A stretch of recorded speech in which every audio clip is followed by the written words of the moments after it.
Buenas tardes con todos. Gracias por estar en esta sala de conferencias virtual de Cátedra Cusco. El día de hoy nos convoca un tema bastante importante, sobre todo para un sector laboral importante de la ciudad del Cusco por la actividad turística. Y esta conferencia se denomina un análisis no tan legal de la ley número 31.614, nueva ley del trabajador porteador. La conferencia estará a cargo de Néstor Abel Olarte Montes, quien es un abogado cusqueño que tiene una especialidad en el derecho laboral y siempre anda muy preocupado por los temas laborales y en consecuencia es por eso que lo hemos invitado. Él es abogado por la Universidad Nacional de San Antonio Abad del Cusco, cuenta con estudios de maestría en Derecho del Trabajo y de la Seguridad Social por la Universidad Andina del Cusco y además es socio del área laboral del estudio Muniz en Cusco. Bien, simplemente antes de darle el uso de la palabra a Néstor Abel Olarte Montes, les vamos a pedir que todos mantengamos nuestros micros apagados y al final de la conferencia, obviamente, vamos a tener un espacio para poder nosotros hacer preguntas, algún intercambio de opiniones, etcétera. Bien, gracias Néstor por estar con nosotros, gracias por haber aceptado nuestra invitación. Simplemente antes de darte el uso de la palabra, quiero indicarles a quienes están concurriendo a esta sala de conferencias que esta ley que vas a comentar tiene un antecedente en una ley del porteador que es la ley 27607, que incluso tuvo un reglamento, que es el Decreto Supremo 011-2005-TR, que en pocas palabras establecía la vinculación contractual civil entre un empleador que se dedicaba a la actividad turística y que necesitaba los servicios de un porteador, y por eso se celebraba pues lo que entonces era un contrato, entiendo, de locación de servicios, porque se giraban y se emitían recibos de honorarios profesionales. Ahora el esquema ha cambiado y esta conferencia está motivada por el hecho de que en el Diario del Cusco, el 1 de marzo del 23, salió una noticia que decía que los porteadores de la red de caminos del Inca señalan que la ley 31.614 los perjudica y no los beneficia para nada. Lo cual llamó mi atención porque obviamente una ley que se da para un determinado sector y un sector importante de esas personas dice que esa ley no los beneficia, llama poderosamente la atención. Y es por eso que hemos invitado a Néstor Abel para que pues nos dé una conferencia al respecto y también nos comparta sus experiencias, su punto de vista, para de todas maneras estar enterado de este tema legal, repito, para un sector importante de la comunidad económica del Cusco en función de la actividad turística en la que nos desenvolvemos. Néstor, un fuerte abrazo, gracias por estar con nosotros, estás en el uso de la palabra. Gracias, doctor Fernando. Buenas tardes con todos. Gracias por la invitación y efectivamente este es un tema... Discúlpame, por favor. Discúlpame, ¿puedes activar nuevamente tu micro? Sí, correcto. Bien, discúlpame, gracias, ahora sí. Efectivamente, como mencionaba, doctor, este es un tema que preocupa bastante y entiendo que en este momento ya no solo atrae la atención del sector empresarial que se dedica a esta actividad turística y que emplea precisamente ese tipo de personas para ese tipo de actividades, sino que también ya atrae bastante preocupación por parte de los porteadores o de las personas que se encontrarían directamente beneficiadas con la aplicación de esta ley y quienes han señalado efectivamente a través de un comunicado no solo en forma individual, sino incluso en un comunicado en forma colectiva, con las organizaciones que se encargan de ese tipo de actividades, con las organizaciones empresariales, señalando precisamente que esta norma tiene algunas deficiencias. Y justamente lo que pretendemos hacer el día de hoy no solo es un análisis de cuáles son las modificaciones o cuál es el ámbito de aplicación de esta norma, cuáles son sus particularidades, sino ir un poquito más allá y analizar algunas particularidades que esta norma ha introducido y que en realidad este proyecto de ley que termina convirtiéndose en la ley que va a ser objeto de análisis el día de hoy, es decir, en la ley 31.614, ha tenido un antecedente bastante largo, es decir, es una norma que ha tenido, digamos, tentativas de modificaciones o de reformas desde hace un tiempo atrás. Justamente eso es lo que vamos a explicarles el día de hoy, es lo que les vamos a compartir. Más bien, voy a compartir las diapositivas y les pediría por favor que me avisen si ya las pueden ver. Ya se puede ver, falta, ahora sí, todo perfecto. Perfecto. Entonces, bien, como mencionábamos, en realidad, previamente hacer el análisis ya de la norma, creo que sería importante tener los datos de la actividad turística. Nosotros, bueno, vivimos en la ciudad del Cusco y sabemos precisamente que que el turismo es una de las actividades que mayor impacto económico genera, bueno, en general en torno al ciudadano de pie en esta ciudad. Tal es así que, como ustedes conocen, Machu Picchu y por tanto Cusco termina siendo uno de los destinos preferidos, tanto para el turismo nacional como para el turismo extranjero, y es precisamente por ello que, por ejemplo, de acuerdo a información que proporciona la Autoridad de Turismo, aproximadamente 461.000 turistas habrían llegado a esta ciudad el año pasado, que incluso resulta ser un número bastante bajo en comparación con lo que normalmente se recibía con anterioridad a la época de la emergencia sanitaria, bueno, que ustedes conocen bastante bien, y que en general atrae bastantes personas a nuestra ciudad y bueno, termina siendo un motor de desarrollo bastante interesante. Efectivamente, esto incluso ha generado que aproximadamente ingresen 4.000 turistas diarios a Machu Picchu. Estas son cifras del año 2018 y 2019 que se han visto drásticamente reducidas por la emergencia sanitaria. No solamente esto, sino que el turismo termina generando empleo. Y si bien es cierto, genera también empleo de carácter informal, sí es cierto que genera empleo formal. Y precisamente se estima, por información de estudios que se han realizado en la ciudad, que 15 de aproximadamente 100 personas, es decir, 15 de cada 100 cusqueños, se ven beneficiados directa o indirectamente con la actividad turística. No solamente por el estilo de vida, por el costo de vida, por el desarrollo que puede generar, sino 15 de cada 100 cusqueños se benefician en forma económica de la actividad turística. Esto además habría generado a lo largo de estos años aproximadamente 120.000 empleos de carácter formal.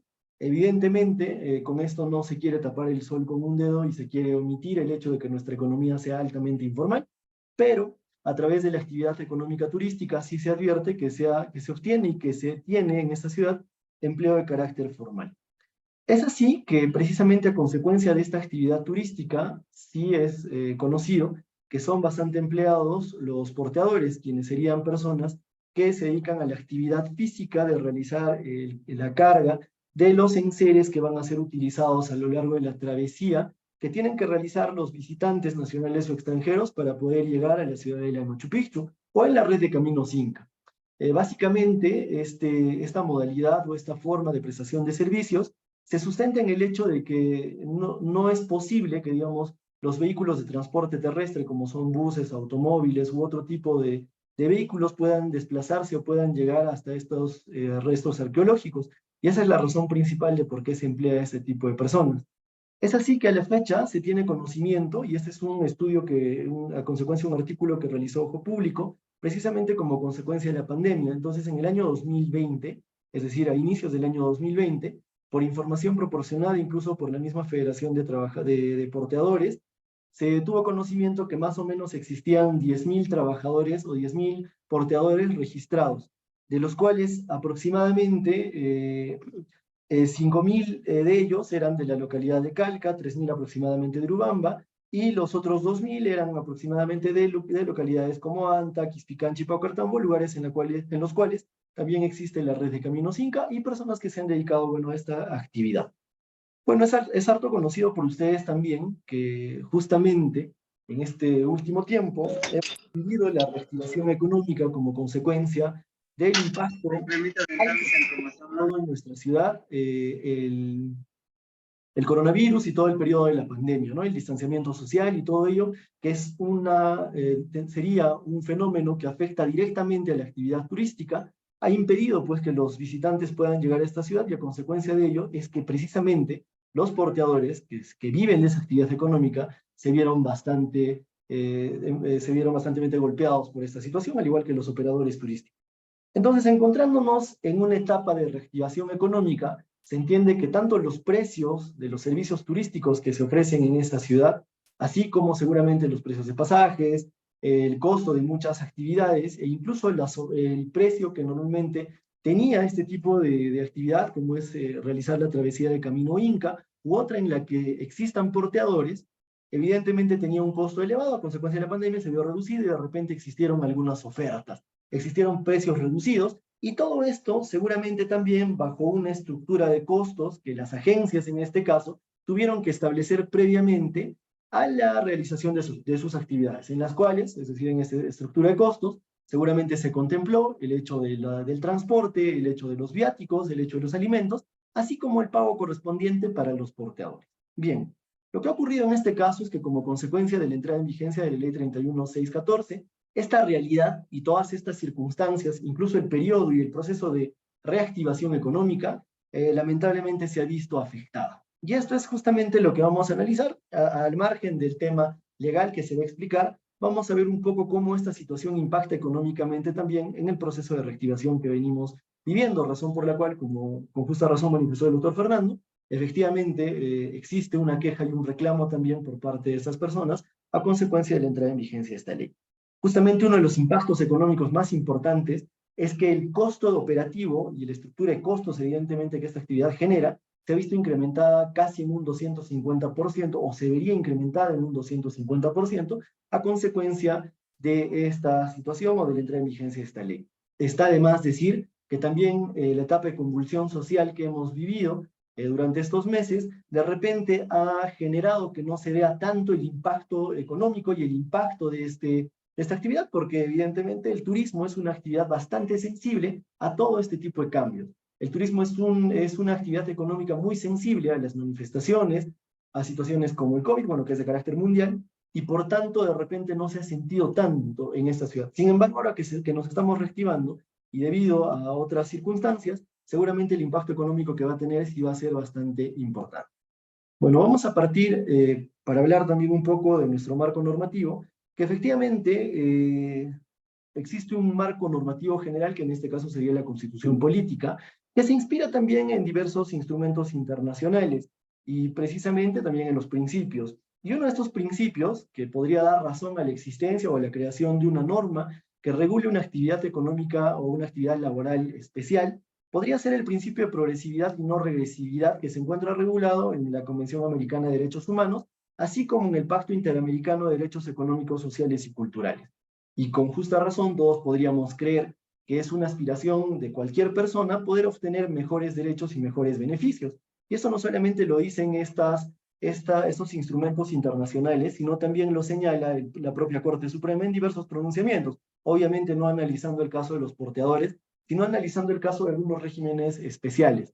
En particular, analizando la situación de la contratación de los trabajadores CAS, como se dio en la Casación 7 del año 2012 de la Libertad, en la que justamente se hace un análisis bastante interesante de los artículos 22, 23, 24 y 26 de la Constitución, así como la Casación 2168 del año 2012 de Lima, en la que se analiza precisamente el principio de progresividad y no regresividad.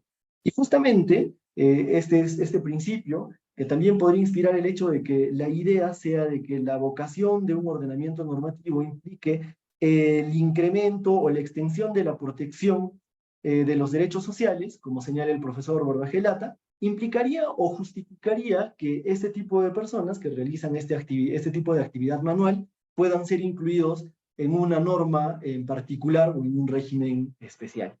Sin embargo, no debemos perder de vista que la emisión de ese tipo de dispositivos normativos debe seguir determinados procedimientos y debe observar también algunas circunstancias adicionales. Es decir, no solamente el hecho de que exista un principio va a generar que se emita un ordenamiento normativo, sin tomar en consideración algunas otras circunstancias en particular. Es así que, bueno, este principio de progresividad también se encuentra reconocido incluso en el artículo 19 de la Constitución de la Organización Internacional del Trabajo. Pero bien, a nivel interno, nosotros sí tenemos dispositivos que regulan de forma principista algunas situaciones propias de la relación laboral.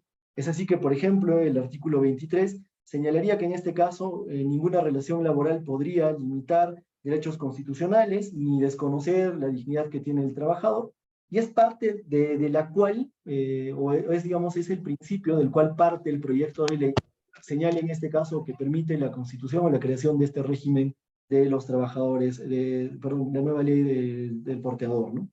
¿Y por qué hacemos referencia a esto? Porque según la exposición de, perdón, según el proyecto de ley y la exposición de motivos, sería esta situación la que se buscaría eliminar como consecuencia de la emisión de este ordenamiento especial. Asimismo, el artículo 24, si bien es cierto, señala entre otras cosas aspectos relacionados a la remuneración, pero esos son puntos que se va a tomar en cuenta para que más adelante podamos entender algunas cosas que vamos a observar o que vamos a señalar en relación a esta norma, ¿no? El artículo 24 señala precisamente que la remuneración, en este caso, se regula, existe una remuneración mínima vital, pero esta remuneración no se determina libremente, sino que esta remuneración es producto del consenso, o es producto, como señala la propia Constitución, es producto, se regula como consecuencia de la participación o del acuerdo que exista entre las organizaciones que representan a los trabajadores como a las organizaciones que representan a los empleadores, que en este caso podría darse a través del Consejo Nacional de Trabajo. Entonces, algunas circunstancias, como el establecimiento únicamente de una remuneración, tiene que seguir este trámite y tiene que seguir este procedimiento, porque el impacto económico que genera no solamente es a un lado, sino también es al otro. Y finalmente, el artículo 26 también señala que debe existir un grado de protección en favor de aquellas personas o de las relaciones laborales que impliquen personas o personas que se encuentren en situaciones especiales o vulnerables. Y en este caso veríamos que lo que se está tratando de hacer es normar alguna situación en función, no a una situación de hecho existente, sino o en función a la situación, a la situación real o a las cosas que se estén presentando, sino en realidad a un grupo determinado de personas o en atención a una situación en particular que puedan tener las personas. Entonces, estas son las cosas que el día de hoy vamos a ver.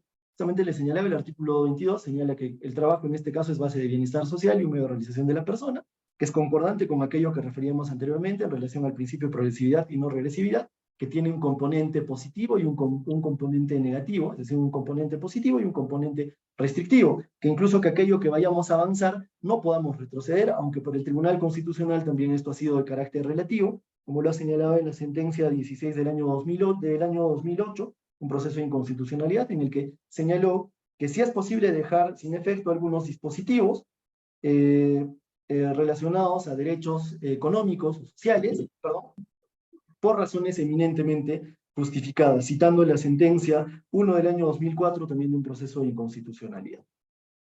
En ese sentido, bueno, el artículo 23 señalábamos que ninguna relación laboral puede limitar el ejercicio de los derechos constitucionales ni desconocer o rebajar la dignidad del trabajador. El artículo 24 señala que las remuneraciones mínimas se regulan por el Estado con participación de las organizaciones representativas de los trabajadores y de los empleadores. Y el artículo 26 que permite o que señala que en este caso la relación laboral se ciñe o debe respetar la igualdad de oportunidades sin discriminación. Algunos antecedentes adicionales, ya habiendo superado este punto, para poder hacer referencia en particular a la ley 316, en particular a la ley 31614, van a disculpar, hay un error en el número de la ley, es precisar justamente lo que también se manifestaba al inicio, que el 24 de diciembre del año 2001 se emitió la ley 27607, que es un dispositivo normativo que ya reguló en realidad la actividad propia de los porteadores. Esta ley se emite en el gobierno de Alejandro Toledo, y esta ley además establecía una definición de qué es lo que se entiende por el porteador, y asimismo establecer algunas particularidades en torno a la relación que estos tienen con las personas que los contratan, ¿no? Señalando que en este caso pueden ser estas personas pluriempleadas, porque no solamente prestan servicios para una sola agencia de turismo o para una persona en particular, sino prestan servicios para diversas agencias en diversas oportunidades y un poco también disponiendo de su propio tiempo y de su propia agenda, de su propia disponibilidad.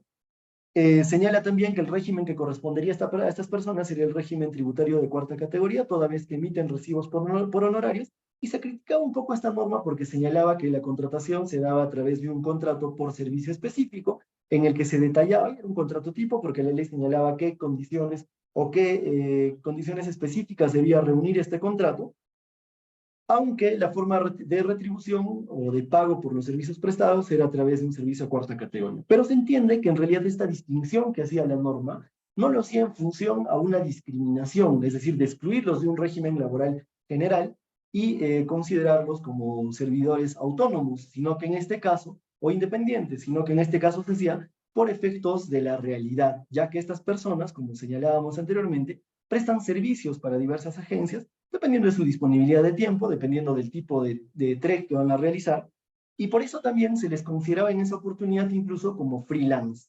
toda vez que eran ellos los que podían disponer de cómo realizar ese servicio, aunque con condiciones específicas y especiales que se debían observar al momento de la prestación de servicio. De allí que existían condiciones en particular que más adelante señaló el reglamento. El primer reglamento de esta norma, el Decreto Supremo 010 del año 2022, TR, del 25 de julio del 2022, y que posteriormente trató de ser modificado a través de un proyecto de ley, que lo que hizo en realidad únicamente fue agregar o intentar agregar el tema de que las labores que realizaban estas personas, o el servicio que prestaban estas personas, en realidad iban a ser fiscalizados por la autoridad a cargo de las áreas naturales protegidas, así como a cargo de la autoridad inspectiva de trabajo. Después de todo este tiempo, recién el 6 de octubre del año 2005, se emite el Decreto Supremo 011-2005-TR, que termina siendo el reglamento que aclara muchas cosas y que precisa y que complementa muchas cosas en relación a la propia Ley 27607, señalando algunas situaciones en particular, como por ejemplo, termina siendo un poco más específico, haciendo algunas precisiones adicionales sobre la jornada, haciendo algunas precisiones adicionales sobre qué se entendería o cómo debería entenderse si la jornada comenzaba solo con la travesía o si la jornada comenzaba con el traslado del trabajador, en este caso del prestador, desde algún lugar determinado hasta el inicio de la travesía, señalando algunos límites adicionales. Bueno, y en general, a partir de ese momento, como dije al inicio de la exposición, esta norma ha intentado ser objeto de diversas modificaciones, a través de diversos proyectos de ley que intentaron modificar diversas cosas, desde derogar totalmente la ley 27607 y crear una nueva ley, como ha ocurrido, es decir, este proyecto de ley que se atribuye a la señora Ruth Luque, tampoco termina siendo, digamos, un proyecto tan novedoso, sino que termina recogiendo en realidad todo aquello, o resumiendo todo aquello, que se expresaron, por ejemplo, en el proyecto de ley 2617 del año 2017, en el proyecto de ley 4474 del año 2018, 5996 del 2020, 6470 del 2020, 6618 del año 2020. Y evidentemente su proyecto de ley, el 1456 del año 2021, para finalmente atravesar el procedimiento de creación de la norma, aprobarse incluso el dictamen que tiene ni siquiera el proyecto original, sino un texto sustitutorio de todos estos proyectos de ley que se presentaron a lo largo de ese tiempo. Sí existe más bien, digamos, un abanderamiento en cuanto a atribuirse un poco la gestión de generar la aprobación de esta ley, que además se ha aprobado con 100 votos, es decir, con una mayoría bastante interesante de parte del Congreso, pero que en realidad no ha tomado algunas consideraciones, ¿no? Como es el hecho de no conocer alguna realidad de estas personas que prestan estos servicios, de no haber precisado, no haber tomado en consideración, o de no haber incluido una vacatio legis, toda vez que era importante, porque también la propia ley señala que en este caso se va a establecer o se va a emitir un reglamento, y por tanto verificar qué era lo que señalaba el reglamento para que la ley pueda entrar en vigencia. En este caso no se ha señalado ello, sino tenemos una ley de aplicación inmediata, al día siguiente su publicación, en este caso el 11 de noviembre del año 2022, en el Diario Oficial del Peruano, y si tomar en cuenta además algunas situaciones coyunturales que, bueno, ya se venían, ¿no? Como es el tema de la reactivación económica, y sin tomar en consideración que lo que se venía más adelante, es decir, en el año diciembre y enero y febrero del 2022 y del 2023, iba a ser apabullante, iba a ser fuerte para el sector de turismo, y que es justamente lo que concita esta exposición el día de hoy. Es a partir de esta fecha que entra en vigencia la ley referida y que como principal punto incluye a estos trabajadores como trabajadores en realidad podrían ser permanentes o podrían ser temporales en el régimen del Decreto Legislativo 728. Y además señalando que estos trabajadores son subordinados y por tanto creando un régimen especial. Y precisamente esto vamos a analizarlo y vamos a verlo un poco más adelante. Entonces, este es un poco el antecedente y el contexto en el cual se termina emitiendo este dispositivo normativo.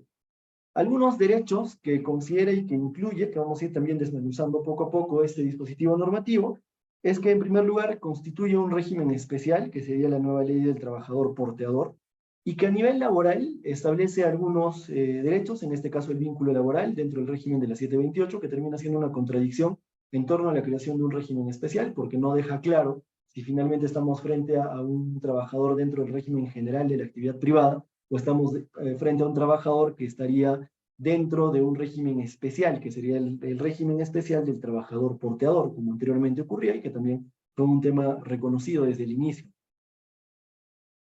Este punto también, en cuanto a la remuneración, existe un incremento de la remuneración, sin embargo, un incremento que no se encuentra, digamos, debidamente justificado, como más adelante también vamos a ver, y que no sigue el procedimiento establecido en el artículo 24 de la propia Constitución.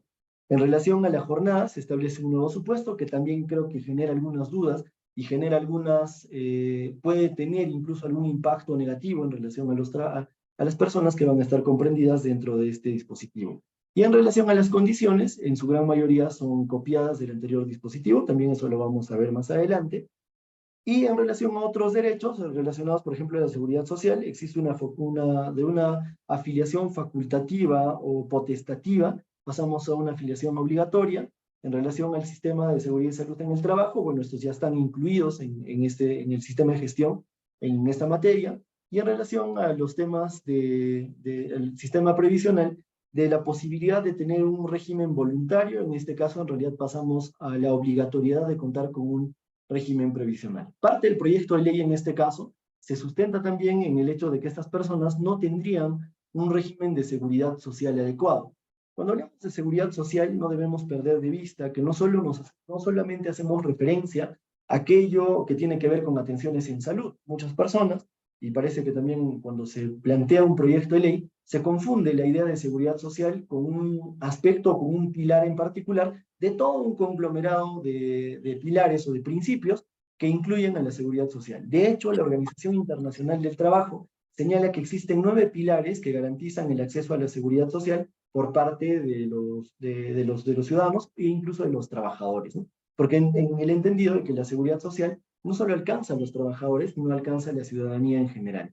Entonces, parte de estos pilares no solamente es la seguridad social, no solamente es las atenciones en salud, sino también las prestaciones económicas, por salud, por vejez, los sistemas previsionales, los sistemas de prevención de riesgos y todo esto en general que se encuentra a cargo del Estado. Entonces, bueno, haciendo ya un símil y pasando a esta otra parte de la exposición, veríamos que en realidad el anterior texto de la ley 27607 establecía como punto importante, y en este caso a eso me refería cuando decía que existía una contradicción, de que el portador es un trabajador independiente que presta servicios personales de transporte de carga.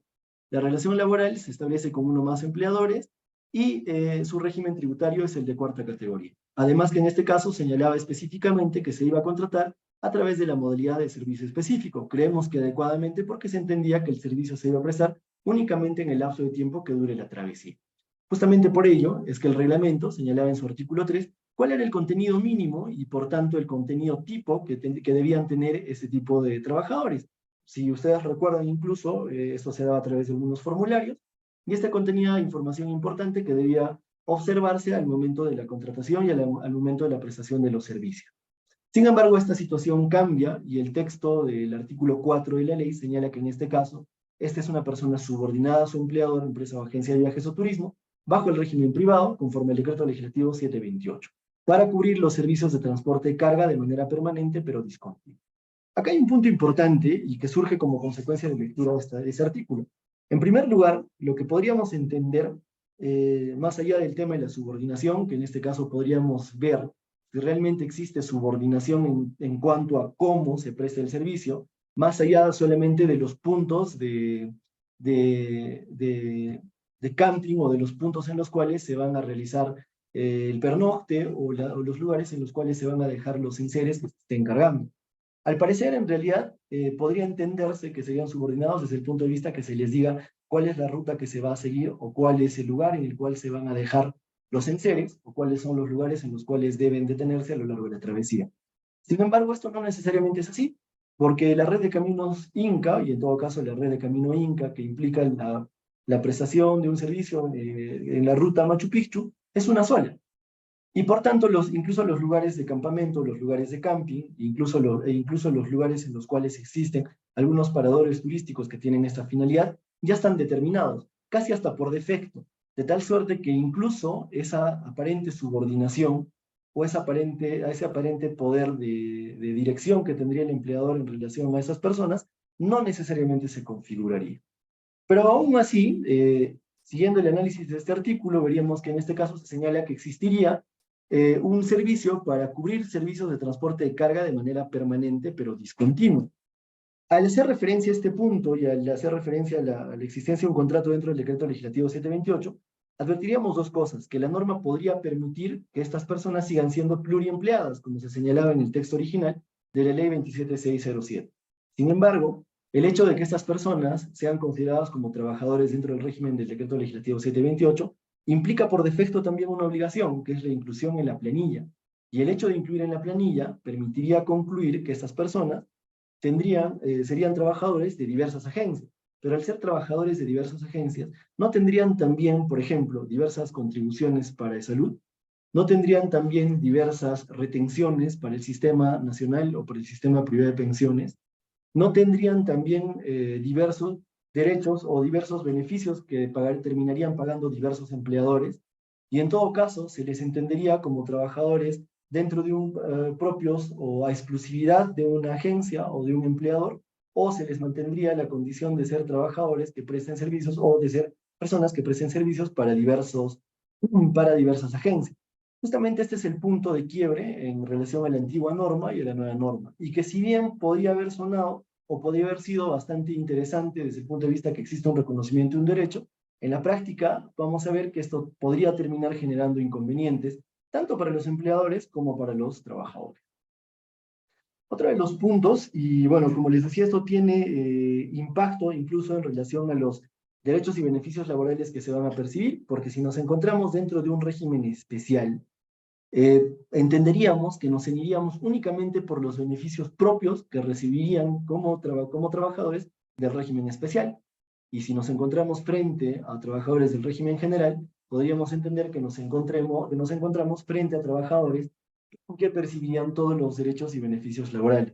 Aunque, como vamos a analizar también, no necesariamente cumplirían los requisitos o terminarían cumpliendo algunos récords que son necesarios para gozar de estos beneficios. Y en todo caso, si nos encontrásemos frente a un régimen especial, también vamos a hacer este análisis. El Ministerio de Trabajo, no hace mucho tiempo, es decir, el año pasado, emitió un informe bastante interesante respecto al proyecto de ley que plantearon o que se planteó en su oportunidad, a los proyectos de ley a los cuales hice referencia anteriormente.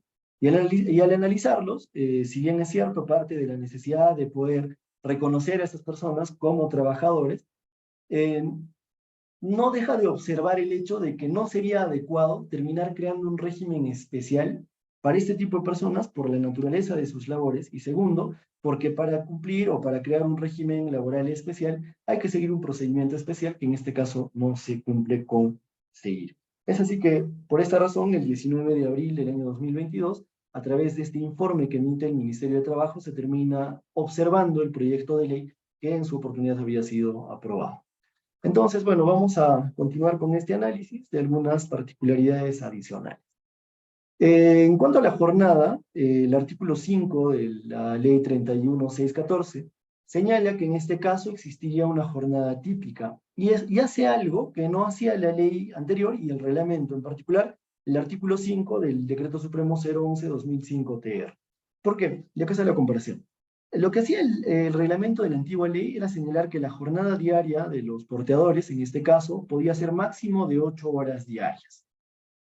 Lo que implica que si nosotros hacíamos una travesía, que en este caso, excediéndonos o en promedio, es de 4 días a la semana, en realidad teníamos labores que se prestaban durante 8 horas diarias en una jornada, porque esta era la jornada que ellos tenían, de 4 días semanales. Sin embargo, y además esto permitía que una persona que concluya esta travesía pueda ser empleada automáticamente o pueda ser empleada por otra agencia, por otro empleador, para que pueda realizar, de acuerdo a su propia disponibilidad, una nueva travesía. Sin embargo, lo que hace en este caso la nueva ley, lo que hace el artículo 5, es señalar que en este caso existiría una jornada máxima de 48 horas semanales y adicionalmente señalar que existe un descanso de 5 días a la semana, de tal suerte que la siguiente travesía, y eso lo señala expresamente el artículo 5, la travesía no podría iniciarse si no es hasta después de 5 días de concluido la última travesía, cuando señala que el descanso del trabajador porteador debe ser de 5 días antes de realizar una nueva jornada laboral. Entonces, en esta diapositiva hemos intentado graficar un poco lo que señala este artículo. Y si, por ejemplo, en promedio tenemos una travesía que es de 4 días a la semana, porque esta travesía no lo impone la ley, sino lo impone el tiempo en el que uno llega al destino, desde el inicio hasta el destino, podría realizarse en 4 días. Y al poder prestar estos servicios en 4 días, el horario, la jornada diaria podría verse incrementada de las 8 horas diarias que establecía la anterior regulación a un promedio de hasta 12 horas diarias cuando la travesía sea de 4 días. Y con posterioridad a esto, se entendería que el porteador debería descansar 5 días para iniciar una nueva travesía. Entonces, en este caso, ¿quién va a controlar que el porteador realmente descanse los 5 días?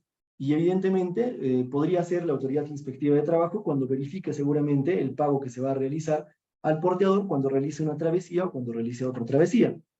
Pero si el porteador fuese pluriempleado y decide continuar la prestación de sus servicios en favor de otra agencia o de otra persona cuando le correspondería realizar el descanso, o no respeta los 5 días y solo respeta 2 días, ¿quién se vería beneficiado o a quién se sancionaría o cómo se controlaría esta situación? Y entiendo que es por esto que de repente el malestar del gremio, en este caso trabajador, señala que esta norma no necesariamente es beneficiosa, porque a diferencia de antes, que podían realizar varios servicios o varias travesías en un mes, en este caso las travesías tendrían que verse interrumpidas y solo podría realizarse si dividimos los 30 días y contamos que en este caso en promedio tenemos una jornada entre tiempo de travesía y tiempo de descanso de 10 días aproximadamente, solo podrían realizarse 3 travesías al mes, lo que disminuiría ostensiblemente el importe de la remuneración o el importe de los ingresos que podrían percibir durante este tiempo de servicio. Entonces, creo que por ahí también es que existe parte de reclamo de parte de ellos y un poco el motivo por el cual esta norma de alguna manera no necesariamente puede ser tan beneficiosa para los porteadores. Además que esta jornada se extiende al máximo y en todo caso podría generar, si no es este efecto, que en todo caso las travesías tengan un tiempo de duración mayor del que habitualmente tenían. Y a consecuencia de ello, incrementar también los costos que implican la operación de este tipo de actividad. Claro está que en todo caso la travesía va a depender de cada agencia, de cada viaje, de cada modalidad, de cada servicio, del tiempo de caminata que puedan tener incluso los pasajeros. Sin embargo, de manera general y para hacer un promedio, este sería el escenario en el que, o sea, en el que se verían afectados tanto los porteadores como los empleadores en este caso. Entonces, bueno, esta es una particularidad en relación o en torno a la jornada.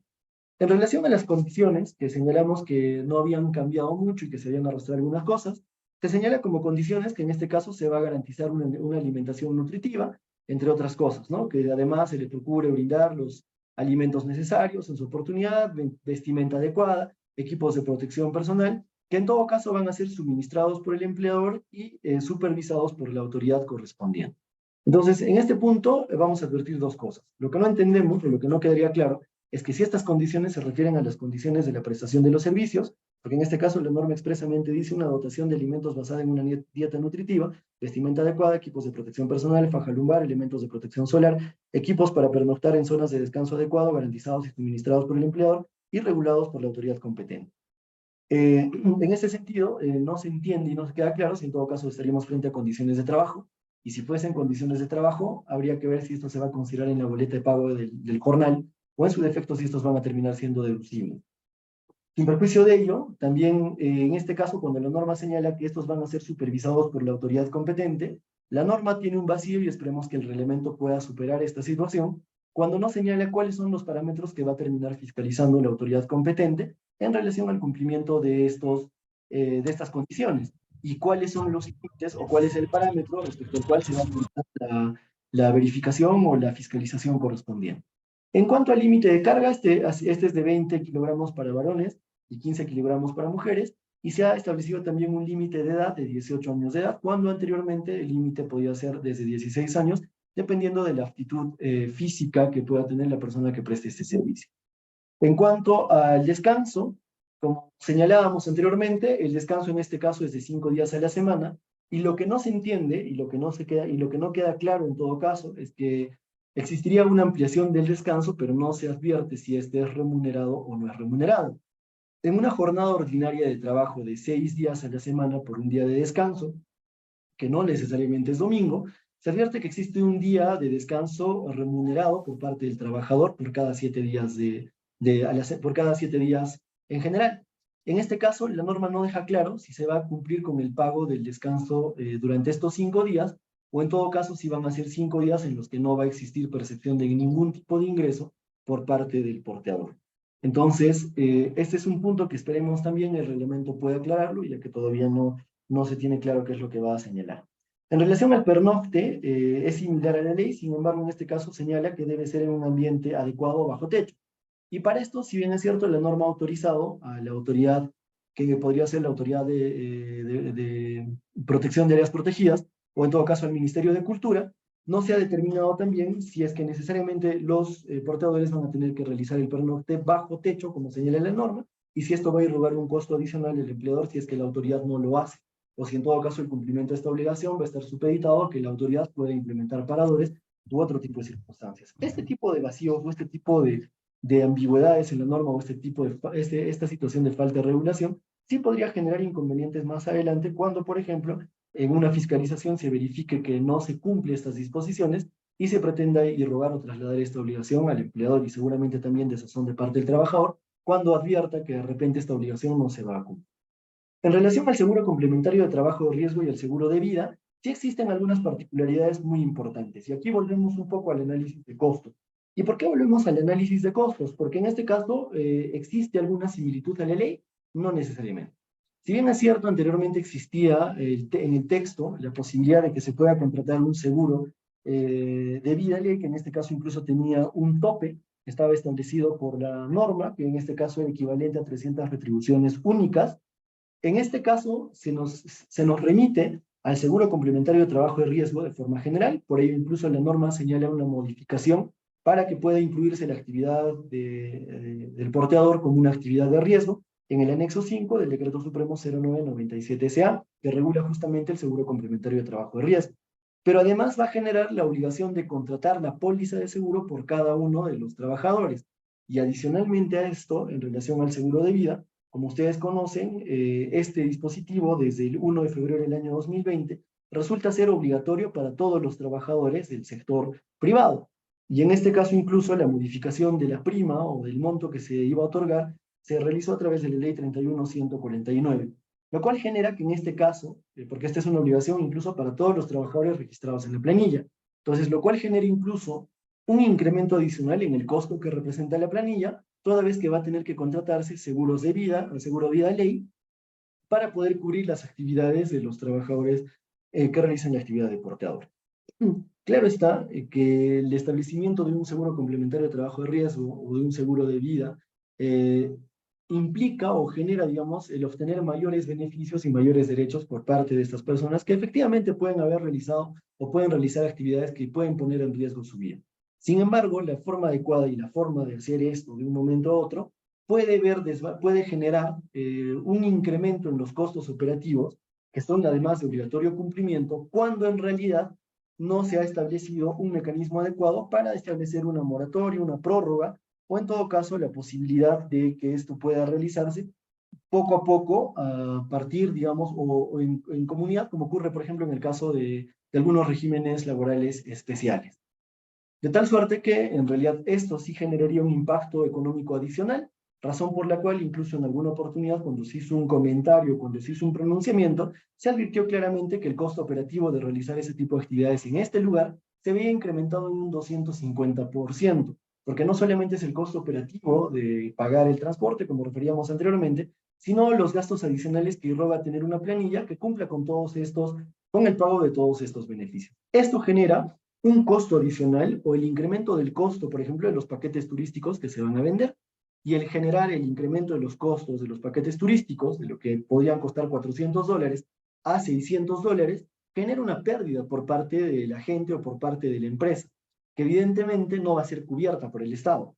Entonces, no van a operar al pierde y al no operar al pierde, o pueden generar un incremento de costos o la cancelación de los costos, porque podría resultar hasta más beneficioso o hasta más barato devolver la parte de la penalidad que corresponde al turista, a diferencia de poder asumir estos costos que ya no van a ser pagados posteriormente por el turista. Además de que esto nos pone incluso en una situación de desventaja frente a la competitividad y a la competencia que tenemos con atractivos turísticos en la región. ¿Cómo podría darse, por ejemplo, con la región del Caribe, con la región del Caribe colombiano, sin ir más lejos, que podría recibir, digamos, turistas con costos más baratos, a diferencia de Cusco, que termina convirtiéndose en un destino turístico mucho más caro que algunos otros lugares, o que incluso algunos destinos nacionales ubicados en otras regiones que no necesitan la contratación, digamos, del servicio de los porteadores. Es por esta razón que entendemos existe también este malestar por parte de los porteadores.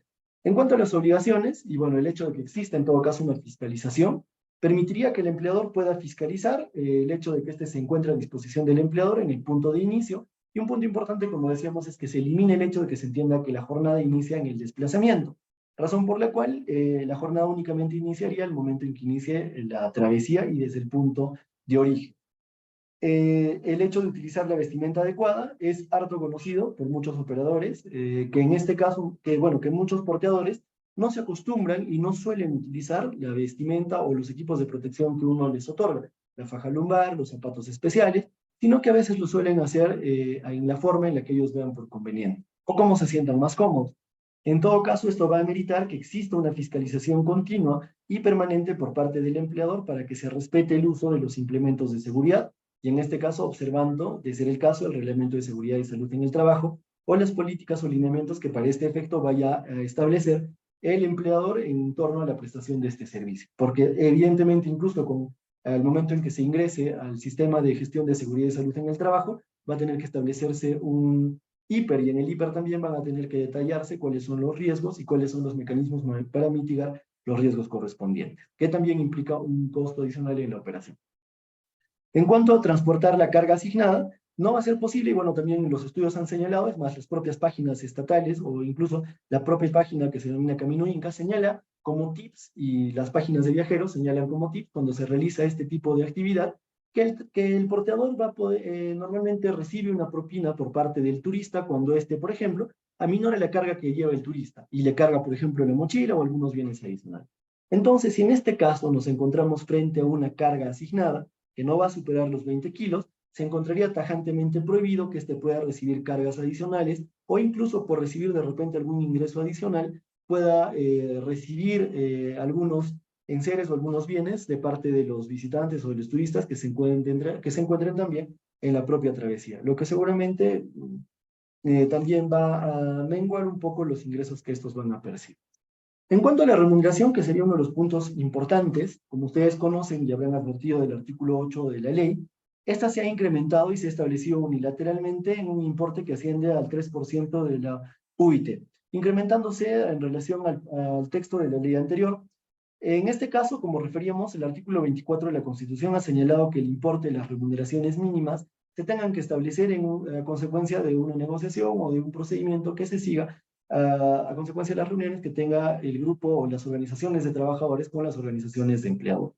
Creemos que en este caso distinto hubiese sido el hecho de que se establezca que el monto del jornal diario se pacte por convenio colectivo, como por ejemplo puede ocurrir en el caso de construcción civil, que dicho sea de paso, percibe un importe muy inferior al que percibirían los porteadores, porque el último convenio colectivo que está vigente desde junio del 2022 hasta el 31 de mayo del 2023, señala que por categorías, por ejemplo, el operario va a percibir 80.50 soles, el oficial va a percibir 63.15 soles y el peón va a percibir 56.80 soles, frente a los 148 soles que percibiría el porteador por jornal. Es decir, existe un incremento bastante diferenciado en favor de estas personas que claramente también genera un desbalance y no ha seguido el procedimiento que establece la Constitución.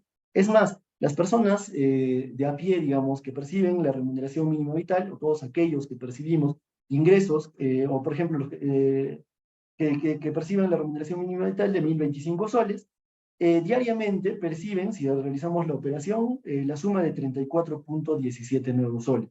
Es decir, un trabajador porteador por jornal diario percibiría casi 5 veces el importe que percibía, perdón, casi 5 veces el importe que percibiría un trabajador común del régimen laboral de la actividad privada. Y eso sin considerar que esta norma también señala que el exceso de las 48 horas diarias, de las 48 horas semanales generaría el pago de la sobretasa, en cuyo caso nos encontraríamos frente a una remuneración computable 185.62 soles, y si superamos las 2 horas diarias, al 35%, en 200.47 nuevos soles. Esto nos pondría en un escenario en el que no sabríamos incluso diferenciar aquello que percibiría un porteador de lo que percibiría una persona en una situación, o digamos, lo que percibe en promedio en forma mensual una persona en la zona urbana y en la zona rural. Toda vez que en este caso el ingreso de la zona rural, que de acuerdo al INEI asciende a 1.543 nuevos soles, diariamente sería de 51,43 frente a los 148 que percibiría el porteador. Es por eso que precisamente el importe de las remuneraciones se establece a través de las negociaciones o del procedimiento que en este caso regularía el Consejo Nacional del Trabajo, y es precisamente una de las críticas más importantes que se puede realizar a este dispositivo normativo, al haber establecido en forma unilateral un importe de ingreso del jornal diario. Además que, bueno, de alguna manera se ha atenuado en relación al proyecto de ley que establecía que el importe que deberían percibir era del 6% de la UIT. La UIT para este año asciende a la suma de 4.950 soles, como lo ha establecido el Decreto Supremo 309 del año 2022. Esto quiere decir adicionalmente que este tipo de trabajadores van a percibir incrementos automáticos de su remuneración cada vez que la UIT se incrementa. Y por tanto, los empleadores van a tener que prever que cada vez que se incremente la UIT, también se va a incrementar su costo operativo y se va a incrementar el importe que van a percibir mensualmente. En este caso, bueno, como referíamos, el tratamiento mensual que incluso van a percibir esas personas va a estar supeditado a entender si se va a poder prestar únicamente 3 travesías durante el año, si se va a respetar los 5 días de descanso, o si una persona va a poder prestar servicios para distintos empleadores a lo largo del mes, con lo cual va a poder incrementar el importe de sus remuneraciones. Finalmente, el impacto en este caso no solamente se vierte en el régimen laboral, sino en el régimen especial. Porque si nos encontramos frente al régimen general, evidentemente el importe y el cálculo de sus beneficios sociales se va a advertir en función al jornal que van a percibir, y por tanto, en el caso de algunos beneficios, se va a ver perjudicado, como vamos a ver, por ejemplo, en el caso de las vacaciones. Toda vez que al prestar sus servicios de esta forma, los trabajadores no cumplirían con el récord que establece el Decreto Legislativo 713 para la obtención o para el goce del descanso anual remunerado, situación que desde ya implicaría que este tipo de personas no tienen derecho ni a descanso semanal ni a descansos remunerados, y seguramente tampoco van a tener derecho al pago de las vacaciones. Y no queda claro tampoco cómo es que sería el cálculo de las gratificaciones y de la compensación por tiempo de servicios. Adicionalmente a estas circunstancias, y como referíamos anteriormente, también va a ser aplicable todo aquello que sea propio del sistema de seguridad y salud en el trabajo. Lo señala incluso la propia ley, si esto ya no venía por sí mismo como consecuencia de una interpretación de la ley 29783, en realidad al ser considerados como trabajadores del régimen laboral de la actividad privada, todos los mecanismos y todo aquello que implique el tener un sistema de gestión de seguridad y salud en el trabajo inmediatamente genera la inclusión o el hecho de que se cumplan estas obligaciones. Y se cumplen, por ejemplo, en los principios de prevención, de protección, todos aquellos de gestión integral, y todos aquellos que regula esta norma, y además las obligaciones de, por ejemplo, tener un comité de seguridad y salud en el trabajo si tenemos más de 20 trabajadores, o de tener, por ejemplo, un supervisor de seguridad y salud en el trabajo si tenemos menos de 20 trabajadores. También la obligación de tener un reglamento de seguridad y salud en el trabajo, de elaborar un IPER, una matriz de riesgos, de realizar las capacitaciones, de otorgar los equipos de protección personal y todo aquello que conlleva la implementación de estos sistemas en general. Ya para ir concluyendo, también para realizar un análisis incluso sobre el proceso formativo de la ley, como saben ustedes, el proceso formativo de la ley se encuentra regulado en nuestra Constitución. Cuando señala en este caso que no solo la función legisladora como parte del principio de separación de poderes, sino también el procedimiento de formación y promulgación de las normas. Y justamente uno de los dispositivos importantes que debemos traer a colación para poder explicar esto es el artículo 103 de la misma, cuando señala que en este caso pueden expedirse leyes especiales, porque así lo exige la naturaleza de las cosas, pero no por razón de las diferencias de las personas. En este caso, consideramos que la ley 31614 no solamente termina siendo un dispositivo normativo que sí se emitiría como consecuencia no de una situación o de la naturaleza de las cosas, sino de las posibles diferencias o situaciones en particular que tengan este tipo de prestadores, sino que adicionalmente con su emisión se crea un régimen especial laboral. Y para poder emitir un régimen especial laboral, es importante tomar en consideración algunas situaciones o algunas consideraciones que el Tribunal Constitucional ya pudo analizar en relación a la emisión de ese tipo de normas. ¿Por qué? porque además no solamente hay que seguir este trámite especial para la emisión de leyes especiales, sino que además cuando estamos frente a un régimen especial, debemos observar determinadas características que en su oportunidad señaló el Tribunal Constitucional. Uno de ellos es encontrarnos frente, o sea, efectivamente la iniciativa legislativa es libre, pero tampoco es arbitraria. Y en este caso la iniciativa legislativa tiene que sustentarse en hechos que estén regulados que se encuentren vinculados al principio de igualdad, toda vez que solamente va a tener que realizarse un análisis en este caso en torno a la posibilidad de que exista una diferenciación en relación a estos trabajadores o a la discriminación. Evidentemente la diferenciación es positiva y es un hecho que no irroga la elección de ningún derecho, mientras que la discriminación, como ustedes conocen, bueno, implicaría la existencia de un trato desigual entre iguales, ¿no? Y es por eso que el Tribunal Constitucional, en la sentencia 29 del año 2018, el proceso de inconstitucionalidad, que justamente analizó la recordada ley 30.745, que creaba la ley de la carrera de los trabajadores del Poder Judicial, declaró su inconstitucionalidad justamente porque no se tomó en consideración el principio, o analizó, perdón, en este caso, la posibilidad de poder crear regímenes laborales especiales a partir de la realización de un análisis de razonabilidad y de justificación. De razonabilidad por cuanto tendría que realizarse un análisis pormenorizado de por qué corresponde crear un régimen laboral especial y no incluirlo o no tenerlo dentro de un régimen laboral especial y por qué, bajo qué circunstancias específicas o especiales tendría que existir un dispositivo normativo tal cual para este único grupo de personas, y de justificación porque debe analizarse y estas circunstancias deben tomarse en cuenta en el proyecto de ley. Y la justificación además no debe generar finalmente discriminación o un tema de desigualdad incluso entre los trabajadores que puedan prestar diversos servicios, sino que debe ser o debe encontrarse debidamente justificado. Parte del análisis y parte de la observación que se realizó en su oportunidad de los diversos proyectos de ley que se presentaron desde el año 2017, justamente radican en esta situación, en que los proyectos de ley, al igual que el 31, de aquel que genera la ley 31614, no cumplieron con explicar y con justificar adecuadamente por qué razones correspondía emitir una ley especial, no en relación incluso en función a una situación de hecho existente, sino en relación a un grupo de personas determinada que van a operar incluso sobre un ámbito geográfico o, bueno, legal determinado, porque, como ustedes saben, la red de Camino Inca, en la cual puedan establecerse más adelante porteadores o personas que puedan prestar ese tipo de servicios, van a encontrarse regulados específicamente por esta norma. No necesariamente se va a considerar como la red de Camino Inca aquellos que realicen un servicio en específico en una zona determinada, sino en general, perdón, en toda esta red de caminos. Y justamente por ello es que no correspondería que pueda emitirse una norma especial cuando no se cumplen los propios procedimientos que la propia ley ha establecido. Finalmente, y ya para concluir, es importante traer a colación el ACB, el análisis de costo-beneficio. Como dice Bullard, el análisis de costo-beneficio, en este caso, no solamente puede estar supeditado y no solamente puede referirse al impacto positivo o negativo que pueda tener un dispositivo normativo para el erario nacional o para el presupuesto nacional, sino que además el análisis de costo-beneficio debe hacer referencia en realidad a todos aquellos motores de conducta humana, al bienestar y al malestar, que no solo se genera al Estado o a un grupo determinado, sino que tiene o que impacta en realidad en el resto de la sociedad.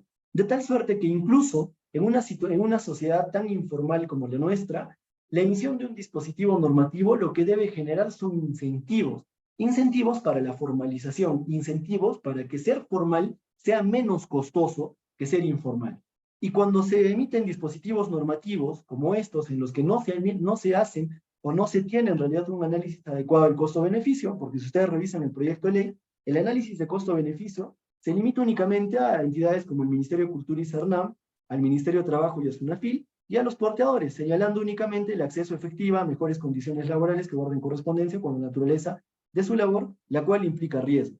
Entonces, incluso vemos que el análisis de costo-beneficio de esta norma es sesgado, pues solamente se ha analizado el aspecto relacionado a los riesgos, que bien pudo haberse superado con la posibilidad de contratar algunas pólizas especiales o de incluirlos en el sistema integral de gestión de seguridad y salud en el trabajo, e incluso de repente en la seguridad social, y no necesariamente crear un régimen laboral especial que regule todo un ámbito y que deje en algunos casos más dudas que aquello que debería quedar claro. Y finalmente, generando una situación en la que claramente no se toma en cuenta cuál es el impacto económico que genera aquellos que se encargan o que tienen a su cargo la actividad económica propia del turismo. Es decir, sin tomar en consideración cuál es el impacto económico directo en los operadores de turismo, el impacto económico directo que se genera en los porteadores y en aquellas personas que se ven beneficiados de esta actividad económica. Existe un artículo bastante interesante que se llama "Este artículo no genera, no tiene un impacto económico negativo, sino tiene un impacto económico positivo", que los invito a leer, que justamente detalla cómo es que muchos proyectos de ley que aparentemente tienen buenas intenciones, en realidad terminan generando un alto costo económico a la ciudadanía, a los operadores, e incluso, como en este caso, a través de ese comunicado de los propios porteadores, a los aparentes beneficiarios de la propia norma. Eso es lo que quería compartir con ustedes el día de hoy, de ahí que este análisis no ha sido tan legal de la ley 30, no ha sido un análisis tan legal de la ley 31614. Eso quería compartir con ustedes, muchas gracias.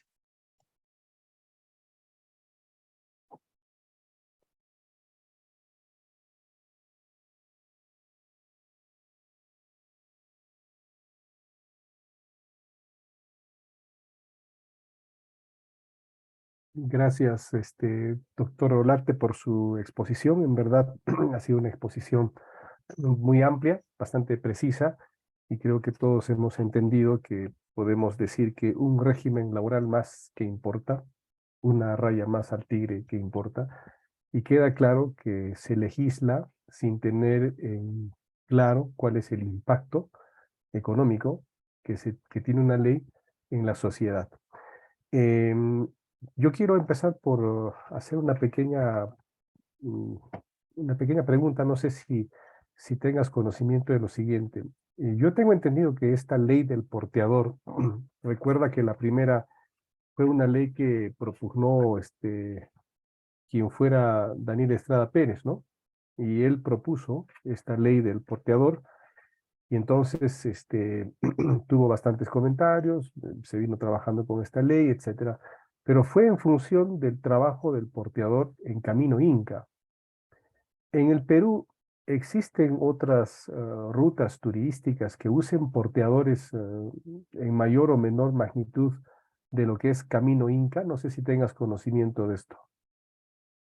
Entiendo, doctor, que en realidad existe, bueno, el camino Inca es bastante amplio y ya no solo se circunscribe, por ejemplo, al camino que se pueda realizar, a la travesía que se realice desde Ollantaytambo hasta Machu Picchu, sino ya se está incluyendo dentro de esto a la red, por ejemplo, a la red que va de Mollepata hacia Machu Picchu a través de Salcantay, así como la ruta, por ejemplo, que va hacia la zona perdón, se me fue el nombre de esta zona, de estos restos arqueológicos que están en la frontera entre la Convención y Apurima, hacia Choquequirao. Chuquicirá. Y bueno, entiendo que la idea, y seguramente a futuro, muchos otros lugares van a tener también este tipo de protección a través del CERNAM y se va a establecer incluso algunas otras rutas alternas.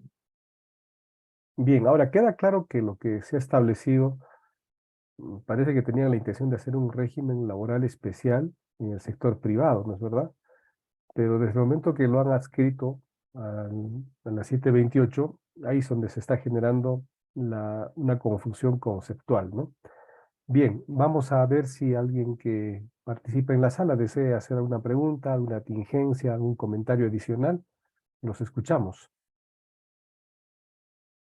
De repente alguien que trabaja en el sector turismo, que tiene una empresa de turismo, pueda hacernos algún comentario.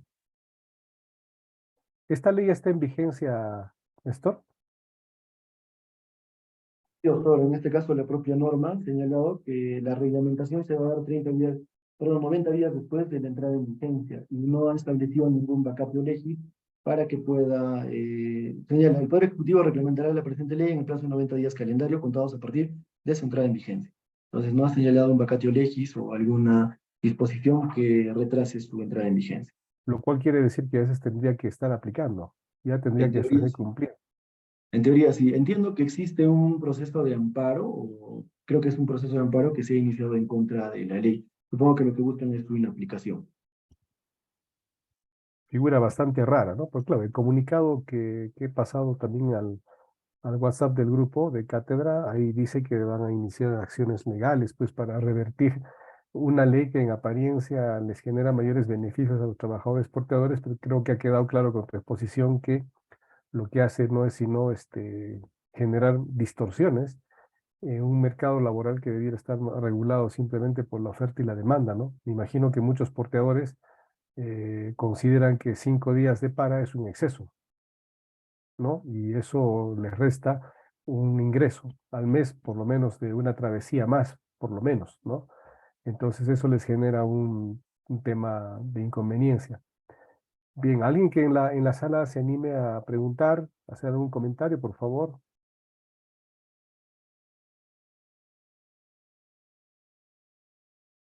Bueno, creo que no hay. William, te escuchamos, William. Sí, buenas noches, doctor. Hola, William. Saludarlos por este medio, igual felicitar a Abel. Como siempre, sus posiciones son bastante claras. Eh, sí, yo tenía básicamente un comentario en el sentido de cómo fue redactada la anterior ley, ¿no? Porque sí se reconocía que el porteador expresamente prestaba servicios de manera independiente, ¿no? Pero entiendo que esta nueva ley ya los califica como trabajadores dependientes expresamente, ¿no?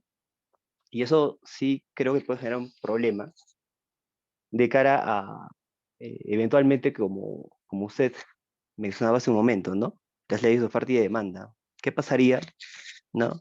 Si es que un porteador decide libremente ejercer, no sé, sus servicios, ¿no? Sin necesidad de estar subordinado a alguien. No sé si es que eso colisionaría quizás con los intereses de sus compañeros, ¿no? Que eventualmente podrían, digamos, atentar contra la libertad de un trabajo de un porteador que libremente quisiera prestar servicios, ¿no? Y además de eso, también me parece un poco confusa la redacción de esta nueva norma en el sentido de que no se identifica claramente quién sería el empleador de un porteador, ¿no? Porque se hace alusión a que puede ser una agencia de viaje, este, una empresa de turismo, y empleador en términos generales, no sé si es que incluso podría calificar a aquel turista, ¿no? Que decida libremente ir por el camino Inca, por así decirlo, y contratar los servicios de un portador. No sé si es que esa persona también podría ser calificada como empleador del porteador, ¿no? Son cosas que quizás las normas las deja ahí en, en blanco, ¿no? Y además también eventualmente estas cargas laborales, ¿no? Que eventualmente pueden ser vistas como un costo laboral para las empresas de turismo, ¿no? Quizás al menos, ¿no? Por ejemplo, en el tema de seguridad social hubiera sido, no sé, adecuado no trasladar todo el peso al empleador, ¿no? Sino quizás crear una especie de régimen semicontributivo, ¿no? O, o, o, o de ser el caso asistencial, para que de ese modo sea el Estado quien pues, asuma los costos de salud, ¿no? Por ejemplo. Y sí, pues esto llevaría a un desincentivo en contratación, incluso. Pues básicamente eso lo que quería comentar. Gracias, William, y estás comprometido para el próximo mes con una exposición, ya conversamos por el interno. Gracias, William, por tu comentario. Néstor, ¿tienes algo que decir? A ver. Sí, sí, efectivamente, doctor, este tema es bien peliagudo, porque incluso lo que señala en ley es la creación de un Registro Nacional de Trabajadores Porteadores, en el cual aparentemente estos deberían estar incluidos, pero no delimita mucho el tema efectivamente de quién es empleador. Bueno, en todo caso, entenderíamos que va a ser empleador, como señala la ley, una empresa, una agencia de viajes o turismo, que en ese punto no se entiende, ¿no? Finalmente una agencia de viajes o turismo termina siendo una empresa, y por último termina siendo una persona que puede ser natural o jurídica. En todo caso, de repente debió haberse precisado que son aquellas agencias o aquellas personas jurídicas o naturales que tengan de repente la autorización de trabajo, la autorización de ingreso, la autorización de operación en la red de Camino Inca, que eso sí existe, ¿no? Y bueno, en este caso sí, pues no se deja muy claro ese punto. Y efectivamente en el tema de la seguridad social, sí, pues es un sobrecosto inmediato, cuando efectivamente pudo haberse adoptado otro tipo de medida, como sí se ha hecho en otros regímenes laborales especiales. Gracias. Bueno, mientras alguien más se anime a conversar, podemos seguir hablando. En el artículo cuarto de la ley, se dice, el porteador es un trabajador subordinado, con lo cual ya se está recalcando que se genera una relación laboral. Hay un tema de subordinación porque la ley lo está diciendo. A su empleador, empresa o agencia de viajes o turismo. Ahí hay una gama de empleadores. Como ha dicho William hace un momento, podría ser que un turista decida pues irse de una ruta y contrata a alguien para que sea su porteador, ¿no? Y entonces de repente le va a pagar mucho más de lo que le podría pagar una agencia por una ruta libre o por una ruta no establecida o una caminata por ahí. Pero sigamos leyendo. Dice aquí, bajo el régimen privado, conforme al decreto legislativo 728, ¿no? Para cubrir los servicios de transporte de carga, y esto es lo que quisiera subrayar, y dice, de manera permanente, pero discontinua. ¿Qué cosa quiere decir? ¿Qué cosa significaría esto? Que un porteador se tiene que emplear con un empleador, vale la redundancia, a tiempo indeterminado, pero va a prestar labores de manera discontinua. Es decir, va a descansar 5 días entre cada jornada o travesía, pero va a tener un empleador permanente en ese sentido. Entonces, fíjate que ahí hay una distorsión, porque básicamente se pudo haber empleado una de las tantas formas de contratación temporal, sujeta a alguna modalidad, y entonces se hubiese dado mayor libertad a los porteadores de poderse emplear con distintas agencias, con contratos temporales sujetos a una modalidad. Incluso podría haber sido una modalidad un tanto sui generis, pero aceptada y adscrita pues a la ley 728. Pero aquí te dice, tu porteador, tienes un empleador con una relación permanente, de manera permanente, pero discontinua. Entonces, claro, todos los que trabajamos, por ejemplo, en el sector público, descansamos un día a la semana, 2 días a la semana, en el sector privado sucede igual, pero eso es permanente, con un derecho de descanso. Aquí se ha generado una relación laboral entre el porteador y un empleador en forma permanente, pero discontinua. Es decir, vas a trabajar un régimen tan especial que vas a parar 5 días, y vas a hacer travesía, 5 días, 5 días. Ahora, la travesía puede ser de 3 días, ¿no? Y siempre vas a tener que descansar 5 días. Tampoco es claro en ese aspecto. Sí. Entonces, esto es aquello que pues es producto de que no leemos bien la realidad, ¿no? Y no sabemos algo mínimo de economía y algo de análisis económico al momento de hacer una norma y ver si incentivamos o desincentivamos. Yo supongo que ahora los empleadores, las agencias, los mismos porteadores están, ¿no? Totalmente confundidos y sin un norte claro, ¿no? Sin un norte claro. Aprovecho y hago un paréntesis a todos los que están en esta sala. Los invito a leer el libro El economista callejero de Axel Kaiser, donde se explican estas cosas básicas, ¿no? Donde se explican estas cosas básicas para entender cómo funciona la economía. Y muchas veces el legislador no puede meter mano de esta manera y de esta forma, porque lo que genera es sencillamente un caos. Aparte del tema remunerativo, que ya lo ha fijado, ¿no? Tema remunerativo ya lo ha fijado con todo lo que tú ya has hablado. Pero simplemente quería resaltar esto de una manera permanente, subordinación permanente, pero discontinua.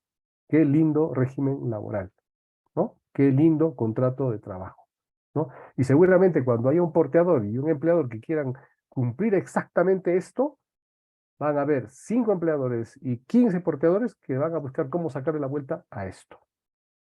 Y eso es un tema, pero a mí me ha impactado esta relación laboral, ¿no? En forma permanente, subordinación y discontinua, con lo que tú has explicado del descanso. No sé si tengas algún comentario, a ver. Probablemente con esto vamos a tener menos operadores turísticos, ¿no? Porque finalmente la carga se le va a trasladar al que opera. Y el que vende, o sea, si yo me dedico a vender, perfecto, yo estoy vendiendo, pero si yo endoso y le traslado estos mis clientes a un operador, quien asume la carga de toda esta operación económica finalmente es el operador, ¿no? Claro, pero la demanda de la prestación del servicio de, por ejemplo, ir por Camino Inca siempre va a existir, o en otras rutas siempre va a existir, o sea, la demanda siempre va a existir, y de alguna manera la tienen que prestar, y en ese de alguna manera la tienen que prestar, todo va a valer. Y una de las cosas que va a valer, como siempre, es sacarle la vuelta a una ley que aparentemente vino a, bueno, yo estoy seguro que si la leemos, qué lindos, los beneficios han crecido, la remuneración ha crecido, todo eso, ¿no? Pero fíjate que los mismos destinatarios de la norma, como trabajadores, ahora están preocupados, porque se están dando cuenta que esta ley es nociva, ¿no? Es nociva. Y a mí va a ser un poco contradictorio lo que voy a decir, ¿no? Pero el hecho de que estén disconformes con una ley de esta manera significa de que ellos ya están conscientes que en el mercado laboral en el que se desempeñaban había una lógica con este tema de que eran trabajadores independientes y que podían emplearse por aquí, por allá, prestar sus servicios, etcétera. Había una lógica ya. Ahora ya no hay lógica, ¿no? Ahora ya no hay lógica, salvo pues una ley bastante, digamos, populista, ¿no? Dadora de derechos y establecer beneficios sin tener en consideración la realidad. Bien, ¿alguien más que se anime a preguntar? ¿Alguien más, por favor? Sí, doctor Fernando. Sí, Jesse, te escuchamos. Buenas noches, doctor Fernando. Buenas noches, doctor Néstor. En principio decir que el espíritu de esta norma era otorgar mayores ventajas y beneficios al porteador de cara a la realidad. Hablo de la ley de 2014, en vista de que se establecía, digamos, un mínimo de carga, de equipaje que podía llegar el porteador, haciendo las verificaciones del caso por parte de la Dirección de Cultura, por parte de CERNAM. Se ha podido verificar en aquel entonces que muchas veces se duplicaba o triplicaba el peso, que un porteador que salía y que hacía el camino Inca, muchas veces ni siquiera descansaba la cantidad de horas suficientes como para volver a hacer esta ruta. Entonces, yo pienso que también es necesario enfocarnos en cuál era la voluntad y el espíritu de esta norma. Lo cierto del caso es que también modificando la norma han querido otorgar más beneficios de los que realmente los operadores turísticos pueden otorgar. Y yo creo que es bueno este análisis que ha hecho el doctor Néstor Olarte en el sentido de que a veces por querer beneficiar a las personas, a los usuarios, en este caso a los porteadores, no se han fijado en el aspecto económico de esta ley y sin querer los están perjudicando. Entonces, siempre es bueno tener en cuenta cuál es el espíritu, el sentido de una norma y hasta dónde puede llegar este espíritu, este beneficio de cara a la realidad, sobre todo en el aspecto económico. Gracias, Jesse. ¿Algún comentario, Abel? Sí, sí, doctor, efectivamente, como perdíamos, como señalamos al inicio, efectivamente la finalidad de esta norma es beneficiosa y se sustenta en el principio de progresividad y no regresividad. Dice, debemos procurar otorgar mayor beneficio a este tipo de personas que se encuentran en una situación vulnerable y esa parte se entiende. Es totalmente plausible tener una iniciativa de esa naturaleza. Sin embargo, a veces, lamentablemente, de repente, estas buenas intenciones no terminan aterrizando en algo que realmente sea bueno para esas personas. Creo que de repente un mecanismo que en todo caso pueda haber mitigado el impacto y estos temas de informalidad que señalas, que son reales, por eso precisamente es que han existido procedimientos de fiscalización en esa materia, es reforzar el sistema de fiscalización laboral o el sistema de fiscalización por parte de la autoridad que tiene a su cargo este tipo de vías, ¿no? Como es el CERNAP y el Ministerio de Cultura. En todo caso, dotándoles de mayores facultades para la fiscalización o de repente en más lugares o en más puestos de control, no solo al inicio de la travesía, seguramente se pudiesen evitar ese tipo de circunstancias, ¿no? Sin necesidad de crear un régimen especial que, bueno, trae a cola todo este tema. Gracias, Néstor. Y no sé cómo estará la realidad. Supongo que ya se han establecido los contratos de trabajo con los empleadores. No sé, no hay, ojalá hubiese alguien en la sala de que nos pudiese informar cómo están operando ahorita, en este momento, si están dando cumplimiento a esta ley o no, los empleadores, ¿no? Los empleadores, que podrían ser también personas naturales, etcétera. Pero bien, creo que ya no hay mayor participación. Ha sido tu conferencia bastante instructiva sobre esta ley, la has descrito bastante, la has analizado también económicamente. Y creo que ahora tenemos ya todos las personas que hemos participado en esta sala ya un conocimiento más sobre lo que es una ley de nuestro país, sobre todo que tiene mucha incidencia en la actividad turística económica del Cusco, ¿no? Entonces, no me queda a mí sino más que agradecerte, Abel, por tu tiempo, por el tiempo que has empleado también en preparar esta conferencia. No hay nada como escuchar siempre a una persona que se especializa en un determinado tema y eso es bastante gratificante y te lo agradezco. Cátedra Cosco te lo agradece. Quedas, como siempre, fraternalmente invitado para futuras exposiciones en los temas que tú veas por conveniente y cuando haya estas novedades también las compartamos. Esa es la finalidad de Cátedra. Te quedo muy agradecido, Abel, por tu conferencia. Y bueno, no me queda a mí sino más que decir que por favor la siguiente conferencia estaba programada para el siguiente miércoles 22 de marzo, a cargo del doctor Willy Monzón Ceballos, sobre las modificaciones a la casación que se ha hecho en la ley procesal del trabajo. Ya no le llamo nueva ley procesal del trabajo, sino simplemente ley procesal del trabajo. Bueno, le han modificado todo el tema de la casación para hacerlo un poco acorde a las modificaciones que tuvo el Código Procesal Civil. Esta conferencia no va a ser el miércoles 22, sino el jueves 23, o sea, un día después. El jueves 23 voy a hacer las publicaciones y las correcciones correspondientes y les estoy avisando que nuestra próxima actividad es el jueves 23 de marzo, conferencia sobre la casación en materia laboral y las modificaciones que ha sufrido la Ley Procesal del Trabajo a cargo del doctor Willy Monzón Ceballos. Abel, estás en el uso de la palabra para tu despedida. Gracias, doctor Fernando. En realidad, gracias a usted, gracias a Cátedra por la invitación. Efectivamente es un tema interesante y agradezco también a todas las personas que han concurrido el día de hoy y se han tomado un poco de su tiempo para escucharnos un momento. Muchas gracias, doctor. Tenga muy buenas noches. Gracias, Abel. Un abrazo con todos. Nos despedimos hasta nuestra próxima edición. Cuídense. Buenas noches con todos. Buenas noches.